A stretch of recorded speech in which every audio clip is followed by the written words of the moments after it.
What's up, you guys? I hope you guys are doing great. I just have some announcements that I gotta let you guys in on. I hope you guys really enjoyed last week's episode with Chloe and I with unpopular opinions. I was thinking about it and I'm like, man, I really want to know people's thoughts, people's opinions on this stuff. And I didn't have a place for it, so I'm like, oh shoot, let's make this Facebook group. So I made a Facebook page. I made a Facebook group in there. I'll put the show notes are going to be just hammered with links, so definitely you can go there if you want to add something. Let's make this little community, because I really want to know you guys. I want to know who's listening. I know it's not just my friends and family. I want to know you guys and who you are, what your thoughts are and stuff. And I made a Twitter. Someday I'll make an Instagram, so that'll be like behind the scenes or little highlights. And most importantly though, I'm gonna launch a Patreon, and that's for if you like this podcast and you want to support it and you want it to keep going and keep growing with the audience and just keep it being a thing. You can support it there. And I think if you support it, then you're in a little group as well. So this whole thing is just full of clicks. So it's pretty awesome. And I made merch, but I'm still trying to come up with better designs and just like way better pricing than like $30 or $35 sweatshirt, because I wouldn't buy that. You know what I'm saying? Okay, that's all. Thanks so much for listening. Definitely hit up those links, join those groups. Let's be this fun little community. Okay, thanks so much. Love you guys.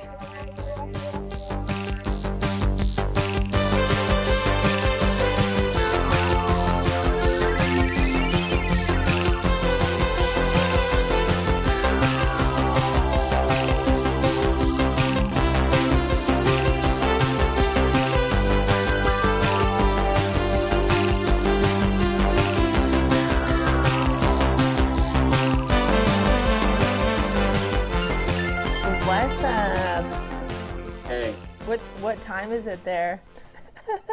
Well, we're on Eastern Standard Time. Just enjoying a nice morning. Just chilling in Cedar Rapids, Michigan. Nope. Oh. Detroit. Have you ever seen that that video that's it's like What are you talking about? Okay, it's like a song that someone made, and I think they're talking about it's like about Cleveland. They're like, at least we're not Detroit, and like the whole time. Yeah. It's so funny. You should watch it. It's pretty funny, and like all the shots they show of Cleveland are just like it's kind of like The Office, like first couple seasons where it's like that kind of like bad documentary type thing. And right. That's what it looks like, and so it's so funny. Yeah, it says hastily made Cleveland tourism video. And it's honestly probably not that funny, but in my humble opinion, it's funny. Isn't that the worst though, when like you laugh at your videos and you're like, oh my gosh, they would love this, and then you show them and they're like, yeah, I saw it. Yeah, I'm like one of the worst people to show funny videos to, because 9 out of 10 times I don't think it's funny. Or it doesn't help that I don't have like an audible laugh. I just have this like breathe out of your nose. Yeah. So usually I will try to warn people not to show me videos, because nothing good is going to come from it. That's funny. They'll just be like, they like rethink your whole friendship. Like, okay, if he doesn't think this is funny, then what's the point? Okay, I should probably introduce you. Okay, this is the Michael Holaday. That's me. say V because I went to Ohio State. No, you're just the only one I know, so you're Hmm. the, Yeah, you know? You know? that's me. That's a me. I never tell people how I know them on the pod because I always forget. So, and it's just from Chicago Summer Mission 2016. Ancient history. So long ago. You went to Ohio State for Oh yeah, 2 years? we also went to the same school, whatever. But mostly Chicago Summer Mission 2016. Mm-hmm.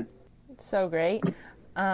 We were on the same, it was the first day. Was it?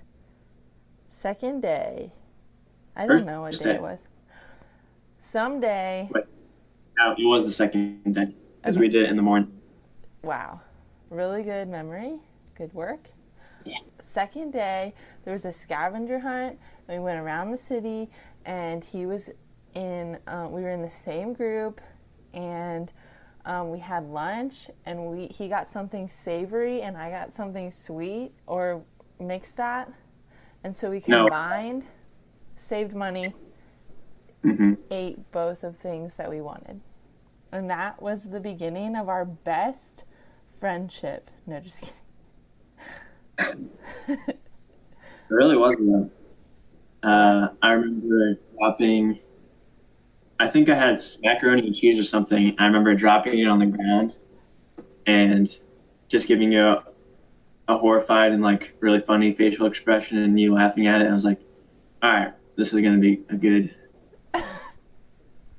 person to hang out with and be funny with." So Wow, because you dropped your mac and cheese, and it wasn't probably that funny, but I laugh at a lot of things. So you're like, yes, finally, someone I can tell my jokes to. someone who gets me. Someone who gets me. Thank you, God. Thank you for this.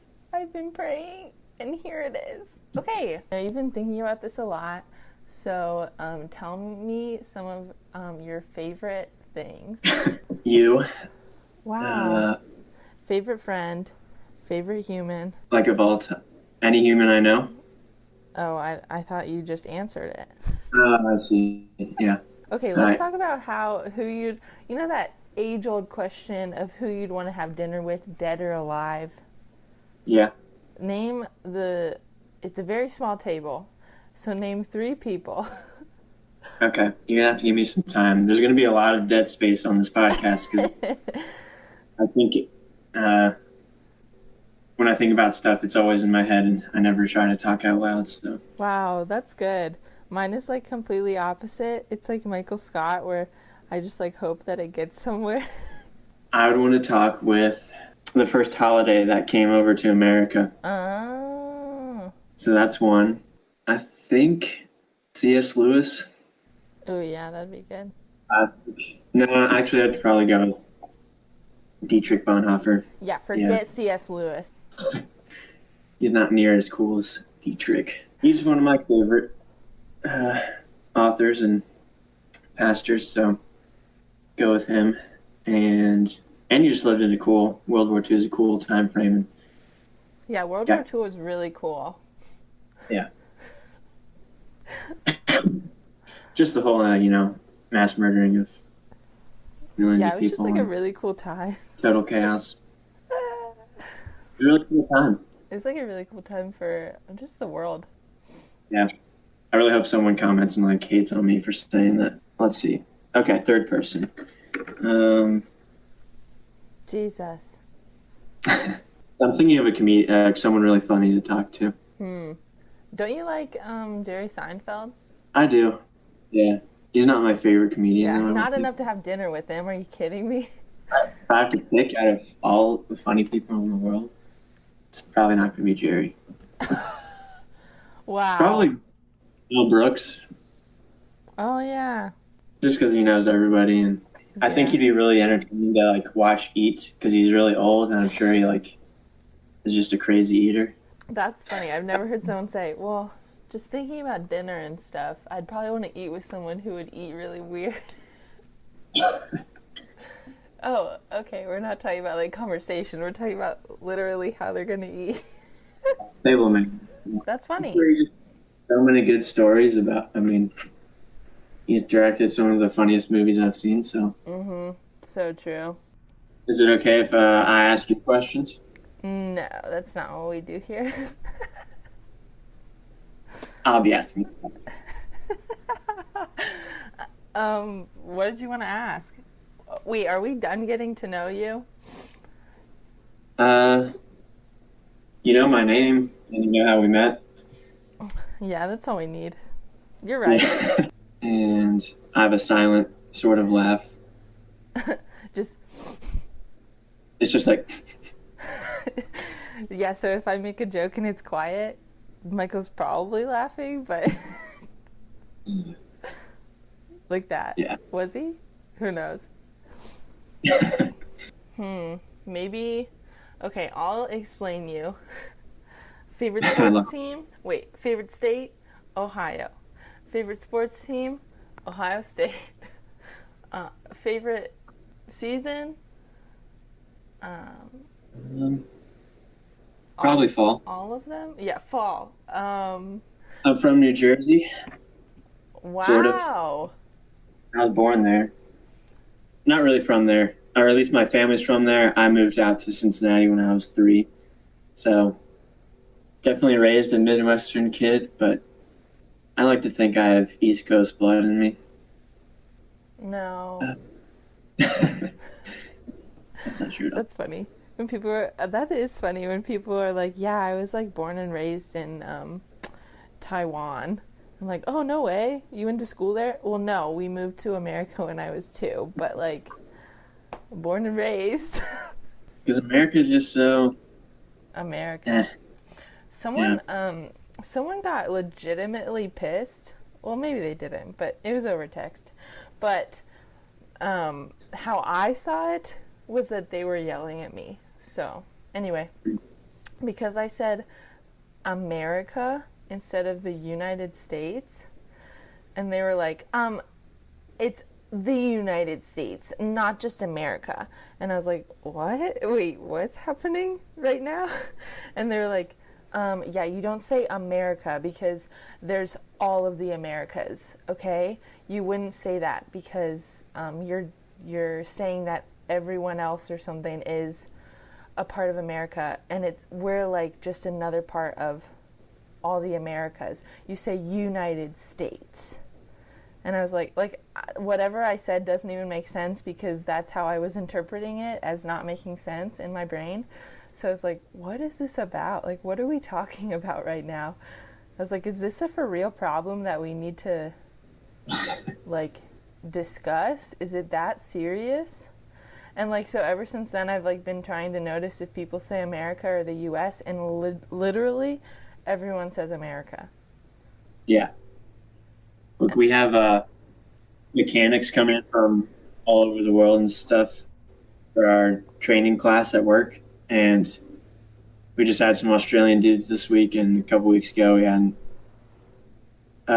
Czech Republic and Brazil and all that stuff, and they all say America. So Yeah. They don't say, oh, we're in the States, or we're in the United States of America right now. They just say, we're in America. Like, the only people who say United States of America are, like, if you're, like, kind of being, like, jokey, you know? Or giving, like, an official answer to a geography bee or something. Exactly. If they're going to count you wrong by saying America, then you write the United States of America. But, yeah, like, even when I was, like, in Turkey or something, like, people... I mean, I guess you kind of did have to say the States because... Yeah. I mean, States is more casual than United States. Right. But it, like, I mean, that, I feel like that's the only time that it makes sense because we're obviously in America right now. So if you're saying that, like, America, everyone else would just easily, like, translate that as the United States, right? But, like, if you're in another part of, like, the world, they're going to say, oh, wait, which America? You know, like, but, like, yeah, if you're in America talking to someone from Ohio, literally, you know, next to you, they're not going to say, wait, the U.S., or are you talking South America? what are you talking about? Like, no, I'm in America. Like, unless I say South America or Canada or something, you're probably going to think it's the US. Right? Am I right? You're right. You're always right. I don't know. It was just funny. I just think it's like funny how like in this like society now, like everything is like PC. Like it has to be politically correct, and like I don't know. It's just annoying because like that was something that was like I didn't even know that that was an issue, and all of a sudden it's an issue. Like what? What's the context of this message from this person? I don't know. It Like, was like a long time ago, but I think I probably made a joke. I probably just said like I'm from America, and they're like, you mean the U.S.? I was like, whoa, let's calm down here. Obviously, I was talking about the U.S. Like, what? I don't know. I don't know. It was just weird. It's just like so strange, because like nowadays I feel like we just shouldn't speak. I'm pretty sure, because someone's going to have like I don't know. There's just always going to be a problem. that's why I love comedians, because they like just don't care and will say whatever's on their mind, and they don't really worry too much about.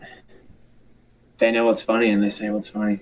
That's true. Their job is like literally to like offend, but also for everyone to be like, "Oh yeah, you're right." You know? Mm-hmm. That's great. Maybe we should all just say we're comedians then. Yeah, that's a good solution. But then do you think comedians will get offended because we're not actually comedians? Yeah. So Well, either way, someone will get offended no matter what you say. you're right. Can't win anything ever. So I'd say we should just stay inside and not speak. Only talk to people that feel like you and share all the exact same thoughts. Yeah, I think that's most important, is to only be around people who share the same thoughts and never expand. And so then you can never argue with anyone. Aren't you a peacemaker? You're really into that Enneagram stuff, right? Enneagram, that's what, oh my gosh.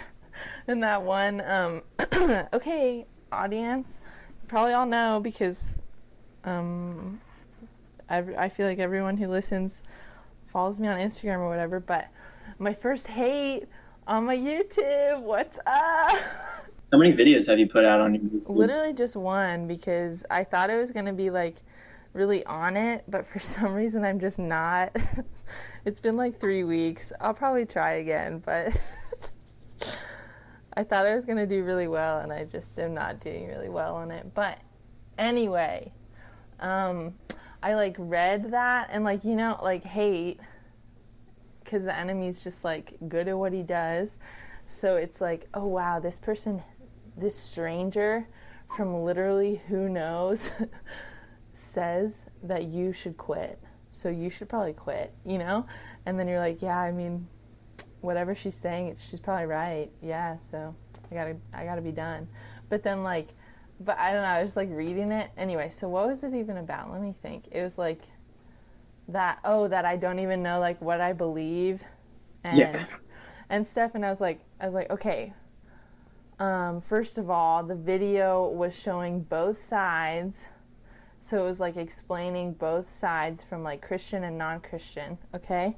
But then I was thinking about it and I was like, I feel like that's like my whole personality though, as like peacemaker or whatever, is that like I can see both sides. So like, yeah, that's what makes it like hard for me sometimes, where it's like, dang, what do I believe? Because I like see both sides like so easily and like understand, yeah, each side, where it's like, oh, like, so I could start out as like fully like, oh my gosh, that's so wrong. Why would they do that? And then that person comes in and explain themselves and I'm like, oh, you're so right. That makes so much sense. Like just like so easily.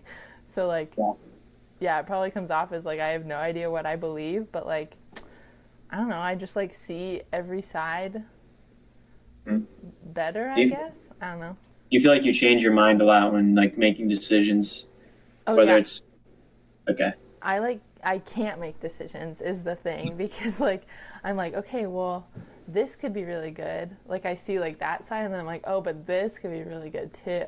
Like that's why my dad hates like ordering food for me because it takes me like 10 minutes because I'm just like, all of the food sounds good and like it's all gonna be good, so how can I ever choose one thing? Right. You know? And that's why I like can't go shopping either, because I want all of it or none of it. So what's the point? I was curious because my parents give me a hard time about changing my mind, but like I'll make a decision and then new information comes in and I'm like, oh, that changes things, and then I'll change my mind, and then by the time I actually have to decide, I've like flip-flopped so many times because new information keeps coming in. Yeah. Wow, you should read more about you should read that this book called The Road Back to You by who's it by? Ian Crone, because it explains all the personality like numbers and like their wings and stuff. It's interesting.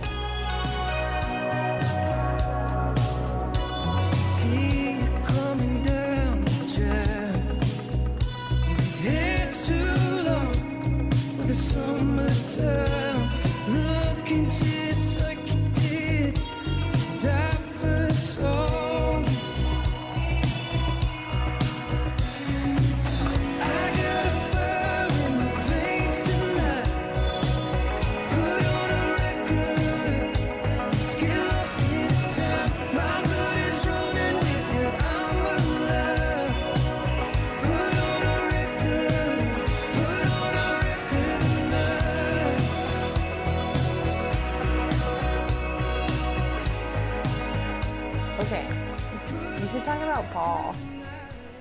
Paul? Yeah, okay, for the listeners, Michael hates Paul. No, just kidding. Yeah, he's the worst. He's literally the worst. No, but you like bring up a really interesting point about Paul, so you should talk about that. Okay. Okay. Let's get started on this. What? Oh, we were probably talking about like the movie Paul. Oh, yeah. Which was good. Yep.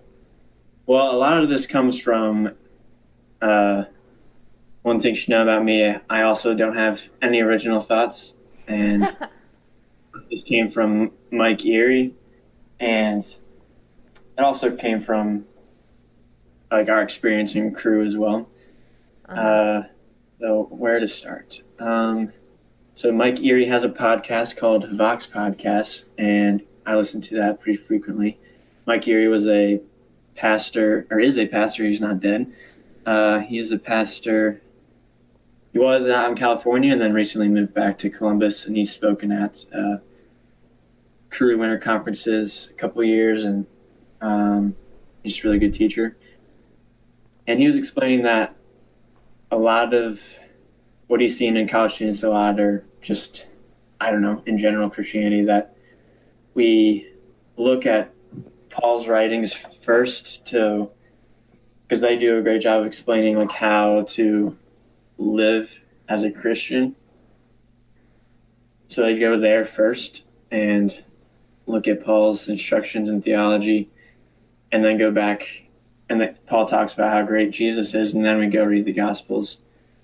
And it's just kind of backwards. Like, I feel like in crew we'll always do the Luke study for the first semester, but then everything else just seems, I don't know. What do you have to help me out here, Alexis? What do you think? I don't know where you're going.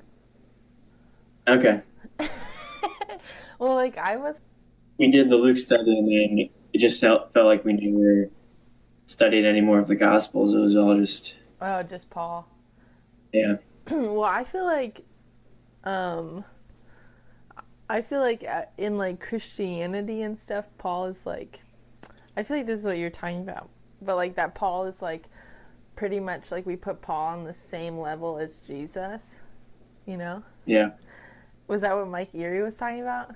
Mike Erie said, when thinking about how to live in this world, people go to like Paul first instead of looking at Christ's life. Yeah. Like using Paul's theology to explain Christ's theology, where it should be, or Christ's teaching should be the other way around. Like, look at Jesus' teaching and like use that to analyze Paul's teaching. I wonder if like we go to like Paul's teaching more because he was like human, and so for some reason we like are way more like we just find Paul way more relatable because he had like a bad past and turned, you know, and like how you, like I don't know, and the fact that he had like, I don't know if I explain this, but like in the movie he like they kind of explain that like his thorn or whatever was his past, and like that he killed like martyred so many people for the religion that he now or like then like that he just made his life about. And so like that was his thorn, is, you know, his past or whatever, which nobody even knows what his thorn was. So like for some reason everyone like finds that way more relatable than Jesus. And like I don't know, I think that's like just tough though, because obviously Jesus was perfect, but shouldn't that be like, that should be the one we're trying to follow because he did it to perfection, you know? Like he did he did life like in perfection, which is what we are striving for, right? Like we're striving for Jesus, which that was all Jesus' life. Was like perfection. So but then like and like I don't know, like he was tempted in every way, but I feel like we forget that, or not forget it, but we just kind of like we'll be like, yeah, he was Jesus, so we know he can't mess up like we can. Yeah, exactly. So we're like, yeah, but you're Jesus, you're fine. But Paul though, he was probably tempted, and sometimes he probably, I wonder if like we do it because it's like way easier for us to like fail then. Like it's way easier, like it's less pressure on that we're putting on us. Because if we're like looking at Paul, who was human, who did fail, then it's like, oh well, he failed, so we're fine, you know? But like with Jesus, we like put so much pressure on ourselves that Jesus isn't even putting pressure on us. But yet we're like, oh, but like that we're like, we have to strive to be perfect. And Jesus was like perfect, so we have to strive to be him. And I just can't do that. So let's look at Paul, which like he wasn't. So I can totally achieve that. Audience, I don't know what I'm talking about at all. So I know. I feel like I should always, every time I go into these theology talks, I should preface, like, I have no idea what I'm talking about. Like, all of my stuff is either from my parents, my siblings, some random podcast or sermon I listened to. Like, I probably didn't read it myself from the Word. You know what I'm saying? Yeah. So, like... So we're on the same page. Like, these are just thoughts we have that may or may not be right. Right. Probably wrong. Right. But yeah, just from a Christian perspective, this is what it seems like, that we're putting Paul like up with Jesus. And I think that's weird. Like, I don't know. Because we don't do that with David or Moses. Yeah. Why only Paul? Because he like... There's just so much teaching out there. Like, it just seems like a lot of sermons are just on writings of Paul. Yeah, which like, I mean, maybe it's because he was writing like directly, not to us, but to churches where we're all struggling with those kind of same things. But Jesus was too. I don't know. Nothing makes sense to me. Yeah. The thing from Mike was, he was in seminary and like his professor asked the class, okay, when's the last time you read one of the Gospels and not for class? Have you done it in the last year? And like nobody raised their hands. Wow. And I just was like, during my time in Korea, I was like, yeah, we've read Luke every semester, but when's the last time I actually like sat down and read through the Gospels? So when I graduated last spring, I just wanted to read the Gospels for a year. So I think I just missed being with Jesus and just learning about the most important thing in the world. Right. Christ is great. At MVNU, they're like, I feel like, well, just like honestly, I feel like at any Christian organization where like you're in all these Bible classes, or you're like just like in, you know, small groups and all this stuff. I don't know, or you're just like constantly pummeled with like Jesus. It like makes you kind of not want to learn more on your own, I guess. And this is obviously like just me because I'm like only speaking for myself. I'm not speaking literally everyone is the same, but like a lot of my friends felt this way too. But like, so it's like interesting how if you go to like some, or you're in some like Christian organization or whatever, then like you think it would like keep your relationship with like God good or make it even stronger. And like maybe that's true for some, but like for me at least, every time I've like been in some Christian organization, it like starts off good, and then I'm just like so tired of like not even Jesus, but just like I don't know, it just like being constantly like pounded in your head where you like don't want to do it on your own. And then like if you don't do it on your own, then you feel bad, but like you don't want to do it on your own. You know what I'm saying? So then it's like interesting when like you're out of that, where like you actually are like, oh, I'm going to do this on my own for me. Like this is just me and God, not for anyone else. No one else is telling me what to do. This like is good, you know? I do. I don't know, I just think that's interesting because, and maybe that's just my personality, but like if someone's telling me I should read the Bible, I like don't want to read the Bible, you know? Like if someone's telling me like to do something, I just don't want to do what they're telling me to do because I want to do it on my time. And so like when I was at MVNU, I was like, whatever this relationship that you have with Christ is not what I want to have, so I'm over you guys. And so like, but like when I transferred to OSU, my relationship with God was like so good because it was like just me and God, and like no one else was like forcing me into like whatever they thought that a relationship with Christ looked like.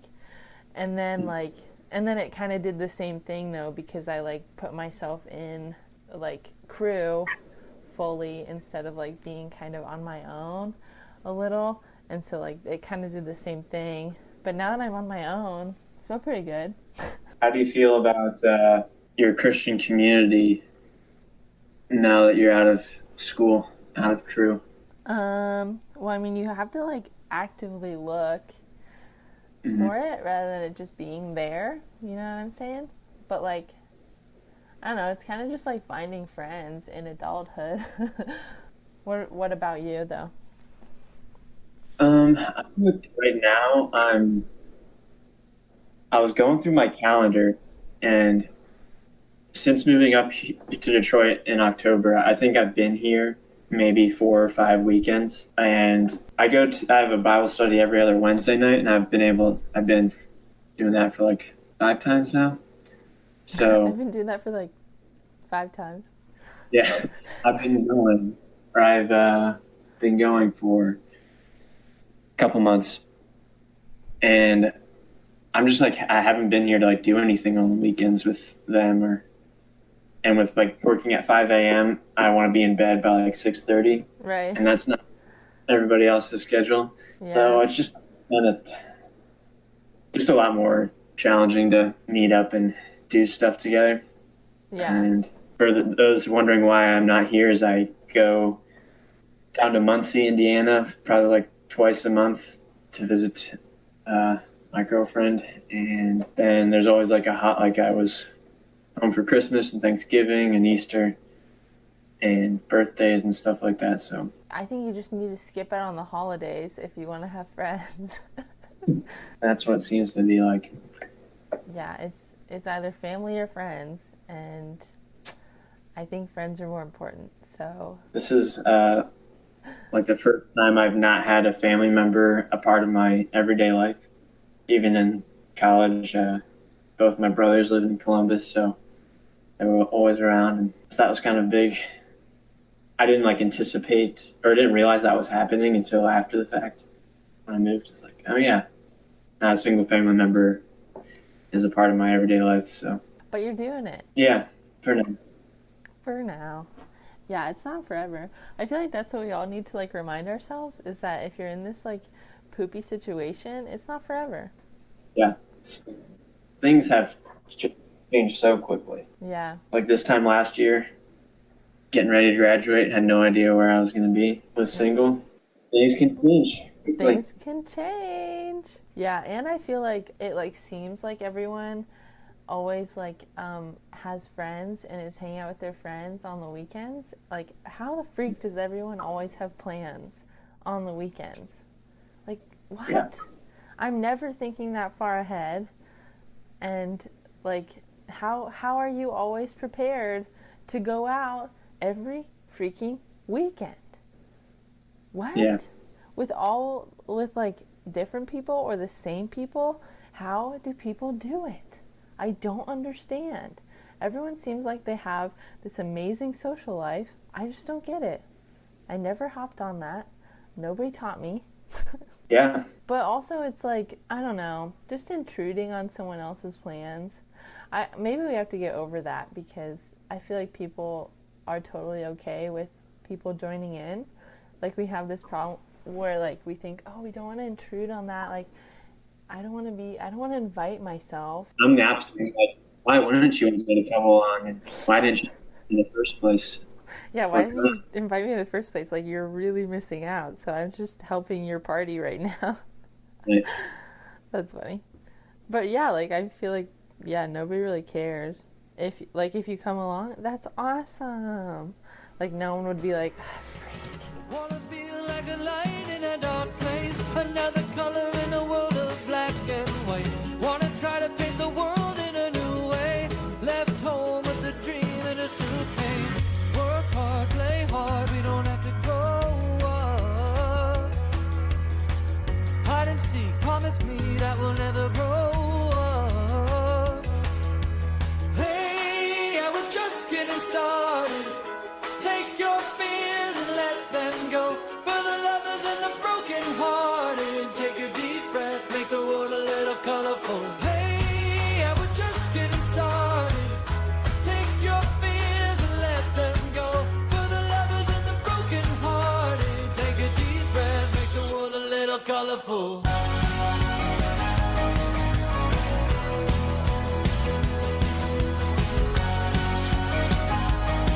Okay, so since you're a guy and you're the first guy besides my brother on here, you should give your perspective of things.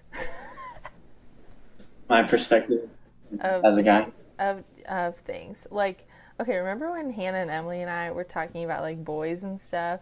Okay, something that's on my mind is like how guys, it's like, it's always what it seems like happens, but guys like somehow think that they like twist it, so they think that like girls are like obsessed with them if they maybe like pursue them a little bit. Like, how, just like how and why, and like what is going on there? I don't know.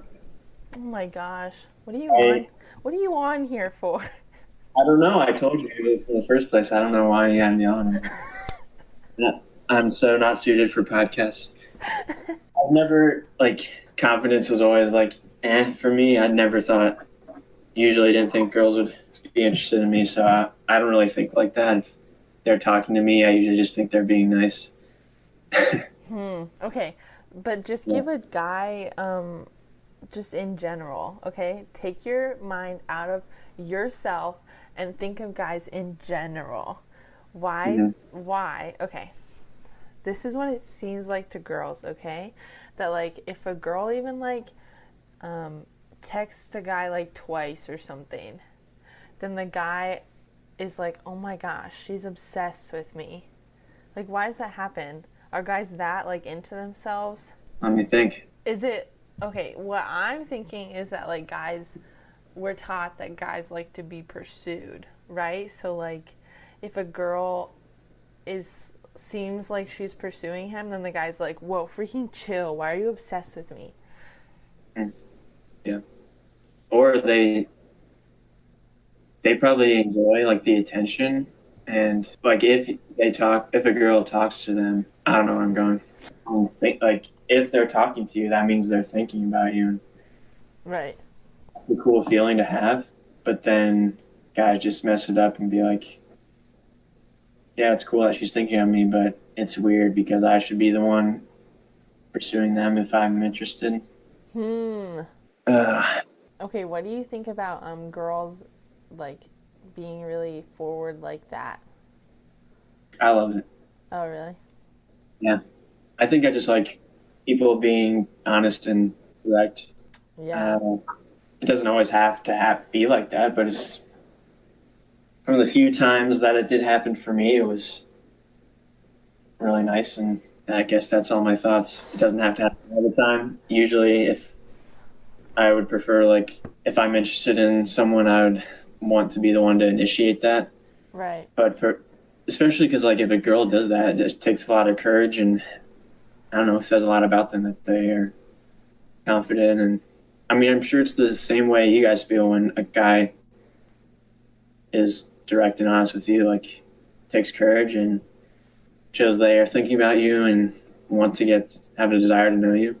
Right. It feels the exact same. That's good. That's some good stuff.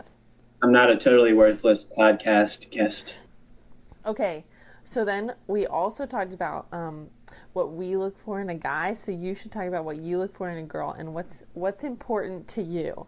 Since you found this girl, what were you looking for? Let me think. It's kind of weird for me to talk about because I made a lot of mistakes and was not a very Christ-like guy to a few girls in my time at Ohio State, and so I kind of feel like hypocritical when I talk about this stuff because I know I've made mistakes, and so.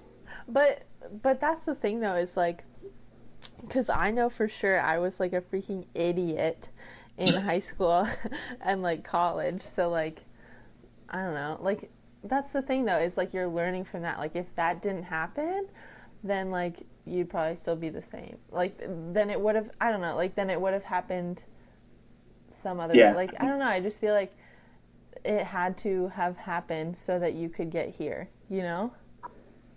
I learned a lot. I mean, right. I did too, and another thing Mike Erie says all the time is God is good, evil is evil, and God is not the author of evil, but brings good out of it. And yeah, you just brought out some good stuff from poor choices. Right. So. Right. So it's not like you're a hypocrite. It's just like what you learned. Yeah. From it. Right. Well, then let's get to the question. I look for, just their sincerity and how they view God, because I think you remember hearing in crew a bunch, like how you view God is like how you shapes who you are and how you live in the world. So I look for that, or look at, how do they talk about God, and how do they show Christ's love to others around them, and what does that look like for them? So that's probably the most important thing for me. Then I look for how their relationships with other women, and I think that's important. Like if they have really good friendships with other females, and I think that says just a lot about who they are. If we can both make each other laugh, that's always a plus. That's a really good sign. Like, it's not enough just for me to make her laugh, but if she can make me laugh too. That's great. That's great. Yep. Outside of that, there's not much else I look for when I like wanted to date someone, or if I was a single guy, that's like the things I would look for. Then as I got to know her more, just see like how, if we have similar interests, are we both willing to sacrifice to want to do the things the other person wants to do. That's good. That's something I've seen from Mariah, is like she just really likes doing things that I like to do, and I like doing things that she likes to do. We like seeing the other person like happy and enjoying themselves. So yeah, that's good. Okay, so then what have you like learned from, I guess, like being single? I don't know how long you were single, but like to like going into a relationship, I guess. Like all these things that like you're probably like taught, and then like going into the relationship you're like, oh shoot. Mariah is my first girlfriend, so I've been single a long time, or was single for a long time. You know, Bacho, who's the crew director at Ohio State, always uses that thing of purpose of dating is to elevate her view of a Christian man, so that if it doesn't work out, she'll like not settle for something less than that the next time. Oh, whoa. Yeah, that's something I was in my head in college, but I didn't really do that well for a couple of girls I dated. Another thing Boucher says all the time is reality is your friend, and reality is I want to get to know them and do that by asking good questions, and it takes time and thought to be creative and to come up with creative dates and stuff like that. Mm-hmm. What I learned particularly with Mariah is we started long distance, so I had to think about how I wanted to get to know her over a long distance. So I thought writing letters would be a cool way to do that. I'm a better writer than I am a talker, and it would just like allow things to progress slowly because of mail taking forever in a world where instant communication is right there. In a world. Yeah. In a world where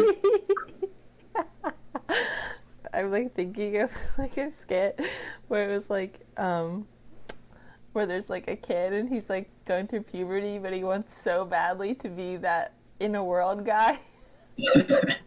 Oh my gosh. And they're like, okay, Tim, that was good, but just really try to keep it the same tone, please. And he's like, okay, in a world. Oh my gosh, so funny. Anyway, like be comedy writers. We need to do something like that. I know. It's so funny. I like think of all these different like skits, and I like you honestly just have to like have your phone and like write down the skit like right there, because you'll forget it for sure. But yeah, I have so many like skit ideas in my phone that are probably like the stupidest things. But that's what's fun about YouTube now, is like that you can like do that.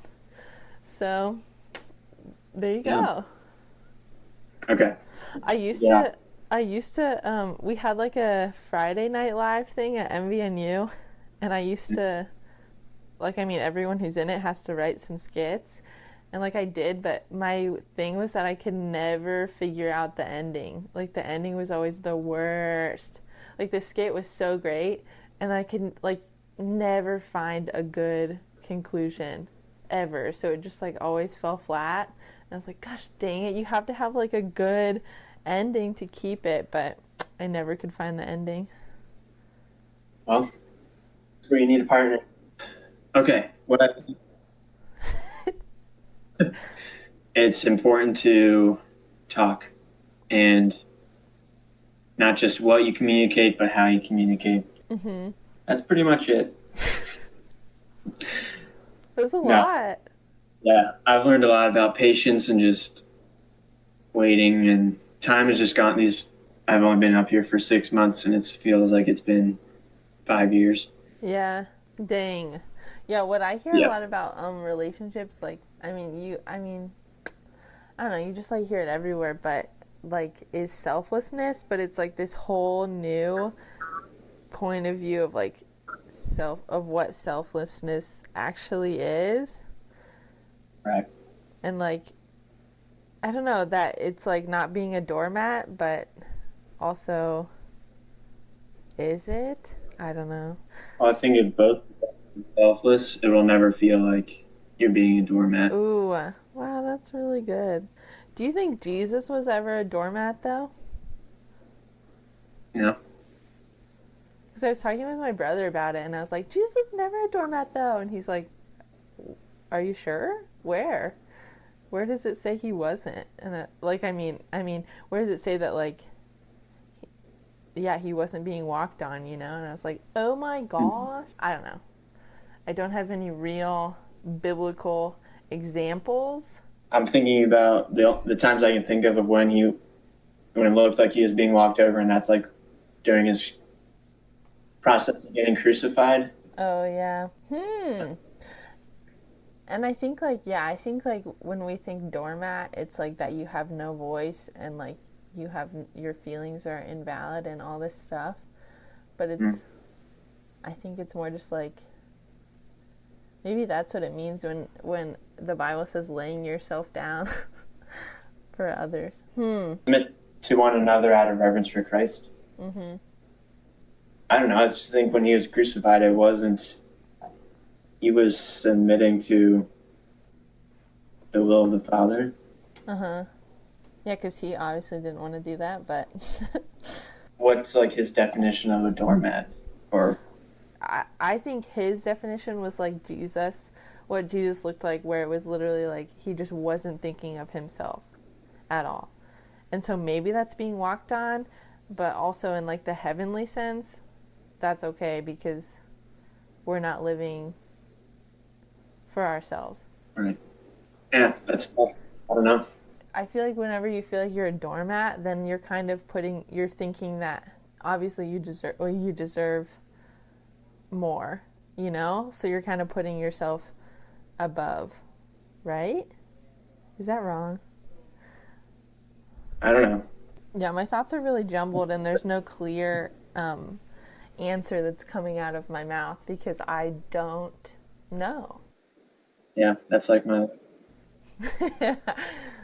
Your whole life. Wow, that was good. I learned a lot about relationships and learning things. Hopefully this wasn't a complete ramble fest. Staring at the ceiling, staring back at me, telling me I'm nowhere near where I should be. Feels like I've been flying by, but wait and see. Give it time, just let it breathe. If you find what you feel to taste, the real thing tastes so sweet, but you keep on saying, I feel it fading, been waiting on something to change it. It's just my instinct to get up and run, but take it or leave it. Okay, can you explain your background, like your Christian background? Not like you don't have to give your whole freaking testimony, but like Sure. just like where you came from, I guess. Yeah. Well, it starts with my parents, who both learned about who Jesus was and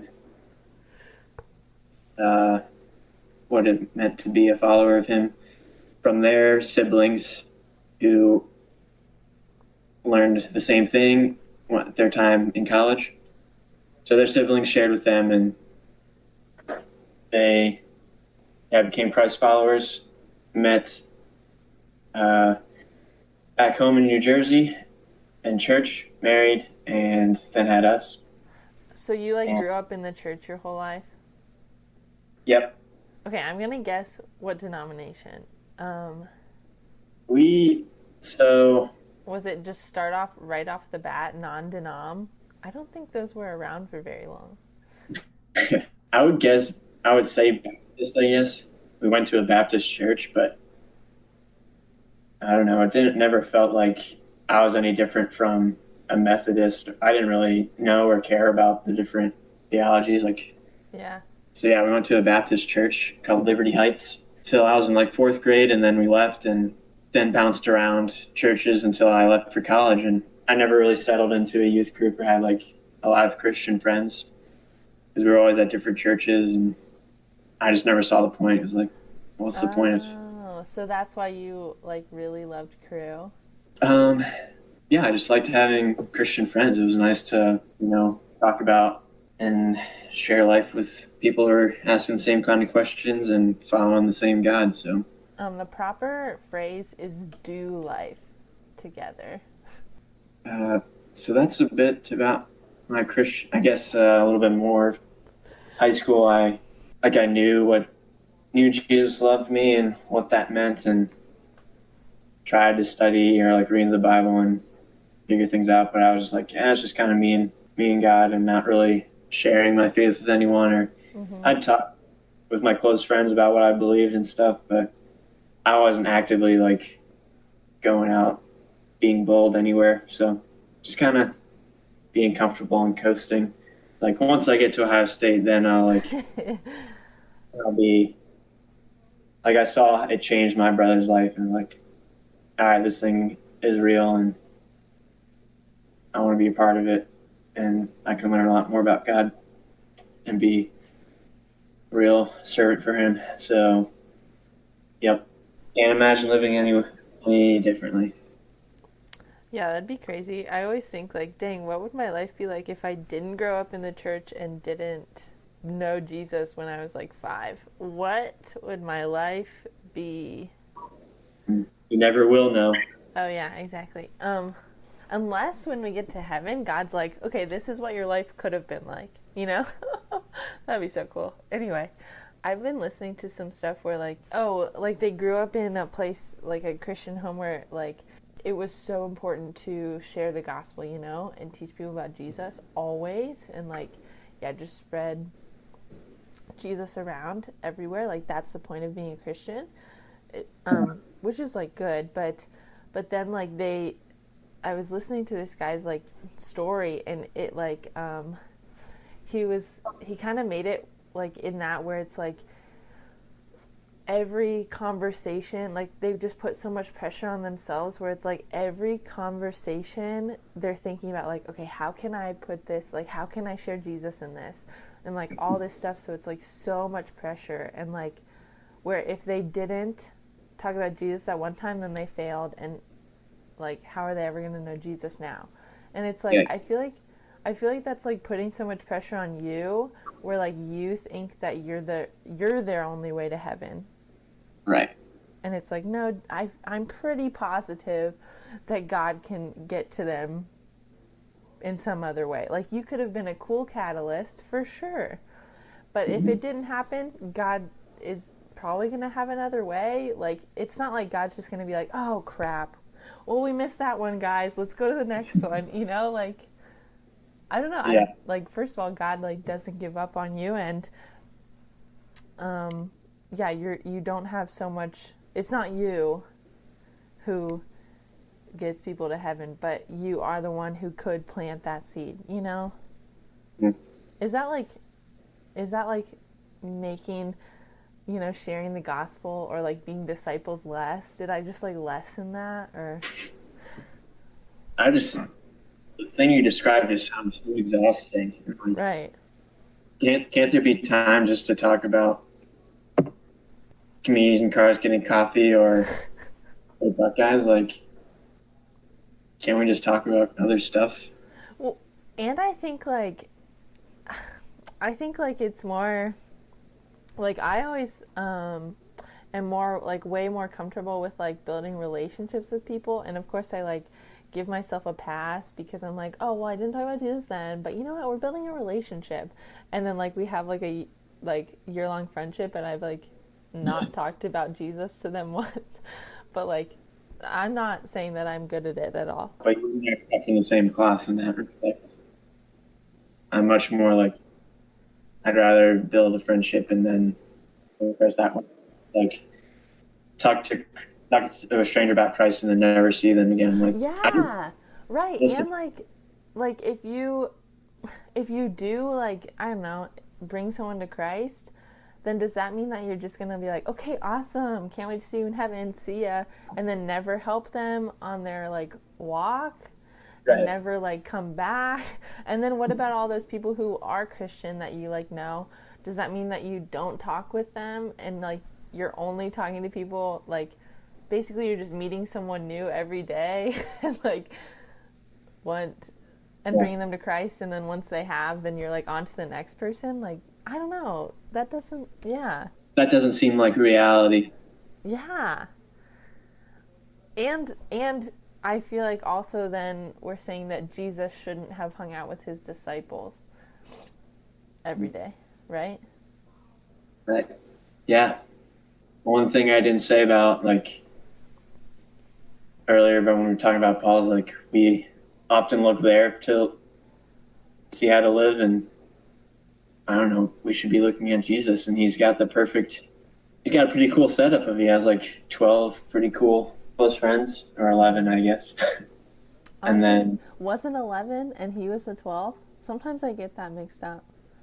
no, there are 12, but I was excluding Judas Iscariot. And then the 3 really close friends, and he had friends that were females, close friends that were females. So, yeah, but then he was also talking and preaching to the masses, so. Yeah. Wow. Forget Paul. Honestly, nobody read any parts of the Bible besides Jesus' life. Yep, Matthew, Mark, it matters. Yeah, honestly, forget everything else. If you read that Paul wrote it, just rip it out, is what Michael's saying. Audience, don't listen. The Bible in whole is an awesome story and paints a great narrative. Mm-hmm. And all of it's important. All of it. Even that you can't eat cow pork or pig. Yep. Yeah. I'm obviously Jewish. Definitely can't, cut your hair, wear gold. Wear braids. Wear braids? Oh my gosh, are you kidding me? Don't. I know. Those laws were like specifically for that time, and they were like kind of abolished once Jesus came, When people bring that up, like, the Old Testament says to not do this, so you're really going to say that everything in the Bible is true? You're really going to say that the Bible is true? And, like, all these things, but it's like, okay, if you look at it as a history textbook, though, which it is a lot, in that time, those laws were, like, for that time and for those people, and I don't know, that's just, like, what they did. That's just, like, what God said to do. To, like, I don't know, obey him and follow him or whatever. I don't know, to honor God. I don't understand. And it was like, just in that time, like, braids, like, that seems really odd. But, like, my mom was saying that it was because usually women, like, would wear their braids, like, it was like prostitutes kind of. So, like, the women who showed their braids, like, it was, like, to be beautiful and stuff. And, like, for men to, like, look at and, like, gawk at. So they're like, just don't do that, because it's more important. Like, there's more things, like, important than beauty and stuff. And so, like, for us to, like, follow that now is, I mean, it's just, like, put it in a different context and use different words. It's, like, the same thing, Anyway, I don't think I really talked about anything in that, but we're just chilling.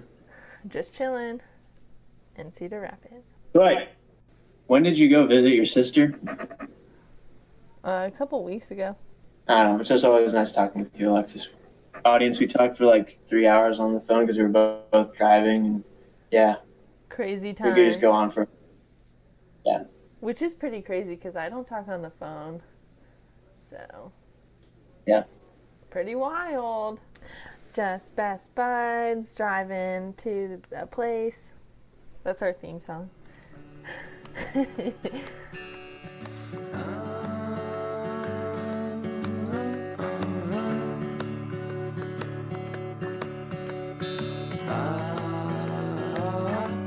Things will get better.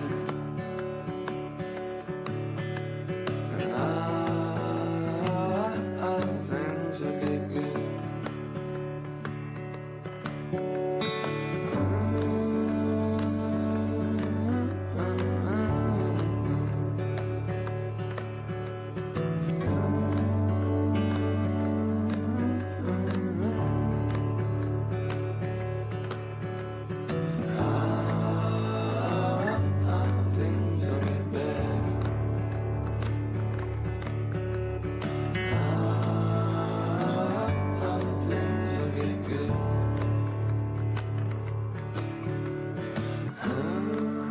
because every freaking podcast does this, and I'm not original. Say one thing that you're really loving right now. I'm really loving podcast. MapQuest? Podcast. Oh, my podcast? Every podcast. Your podcast. My I'm not podcast? I'm not on any other podcast. You're not. Oh, I see. I see.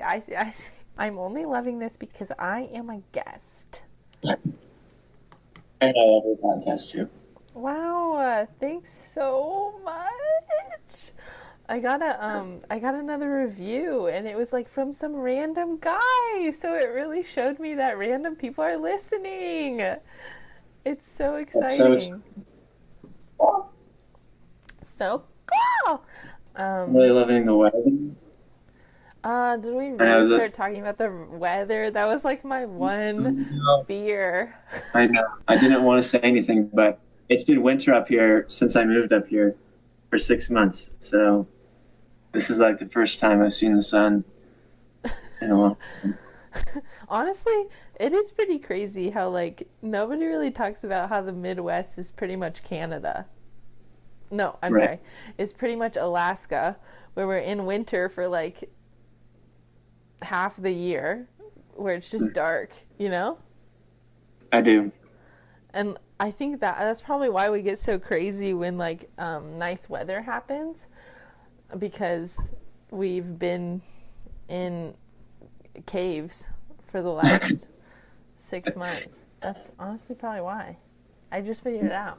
Sorry to bring up the weather, but it's pretty good. That's good. Yeah, it's sunny. Okay, so you don't have anything else that you want to tell the audience? Keep listening, because there'll be some funny stuff and just good talks about life. It's nice to talk about. It's just kind of like humans are so different, and we all look different. But then when you talk about similar experiences, it's like a unifying thing. You're like, oh yeah, we all come from the same place. And that's just kind of cool. It's so good. I've been thinking about that with like social media too, how it's like so easy to like look at, like, because you're obviously only going to post like good things about your life, right? Or like that, I don't know, just the best parts. And that's like all of like Instagram is, I mean, you don't have Instagram, so you don't even know, but just like, I guess social media in general, it's like only the good parts, but it's like, dang, one day I just want to like see this couple that is literally perfect, just like talk about how they fought. Yeah. Like I would live for that. Like, oh my gosh, that's crazy. This couple who is literally perfect every second, and they only post about how they're so grateful for them and all this stuff, which maybe they posted that because they had a fight and it made them really think. Like after they made up or something, they're like, okay, I'm really grateful. And so they only posted the after of like them being really grateful. Mm-hmm.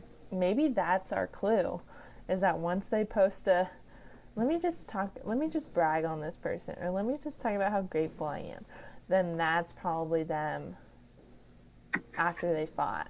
That's what I'm gonna say. I agree with you. Okay, so then I'm right. So once you have another agreement, you're right. But yeah, so I don't know, it's just, I just want to see everyone's, like, I just want to one day wake up, where it's like the Twilight Zone, and everyone is just only posting their, like, just the real, behind the scenes of their life. That would be crazy. There's another skit. Yeah, do it. Be the change you want to see in the world. Be the change, as Barack Obama once said, be the change you okay, thanks for being on my show. Thanks for having me. It was fun. If the audience doesn't hate me, I'd love to be back on again. Okay, bye. Okay. Bye, Alexis. Is this how we're going to end it? Yeah. You need to work on your endings still. I told you that. It's okay. Bye, see ya. See you later.